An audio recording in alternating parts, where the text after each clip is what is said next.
Um, I know you won 2 Grammy Awards and also 2 Latin Grammy Awards.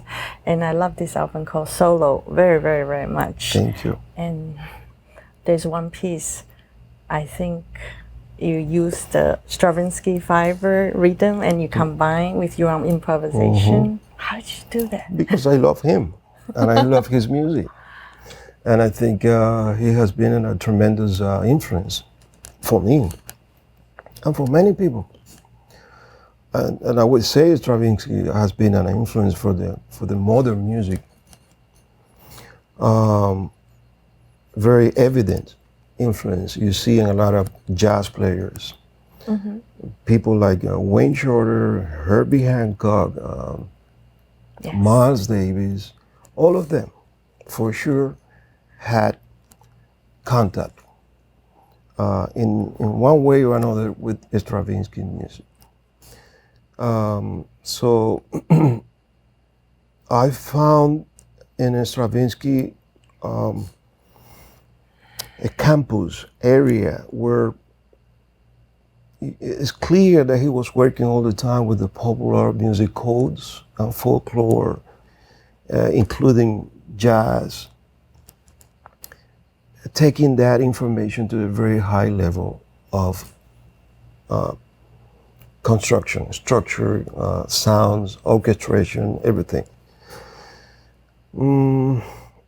So when I did that piece, I found a relation between this rhythmic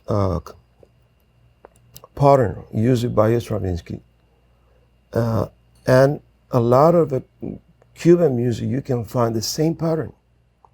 So I'm not sure if Stravinsky was aware of that pattern, and that was a rhythmic code coming from Cuba or from the Caribbean, or something that came up as part of his music fantasy. But anyway, it was clear for me that it was a rhythmic pattern that I can use and build over that all my imagination. So that was the reason why to use that. After I heard the piece, I said, Gonzalo is a genius.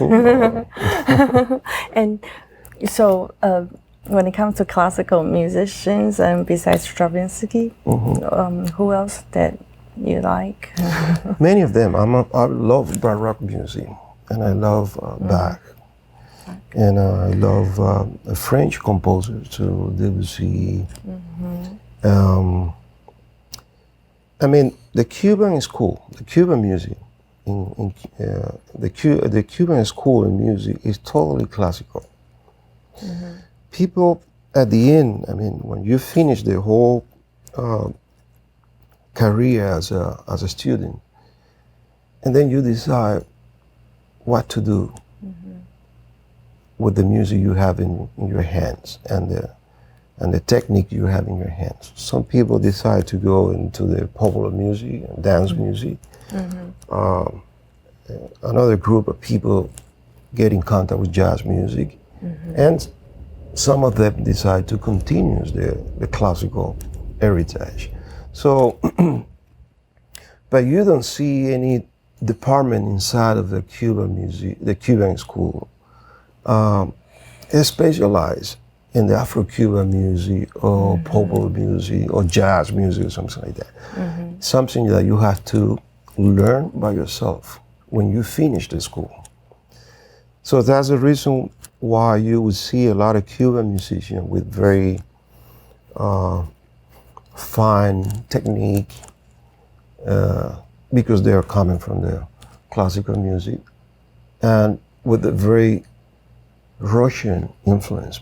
Russian influence, yeah. I defined it. Yeah.